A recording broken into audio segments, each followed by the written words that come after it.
search natin Tuesday Vargas birthday. So nakasulat dito November 9, 1980 siya ipinanganak. Ngayon isa-search natin kung anong araw ang November 9, 1980 sa Pilipinas. What day? Philippines. So, yan guys.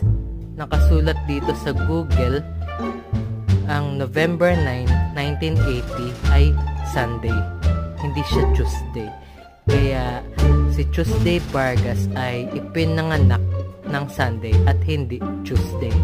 Kaya, sa tanong na, Tuesday ba talaga ipinanganak si Tuesday Vargas? Ang sagot ay hindi. Sunday siya ipinanganak.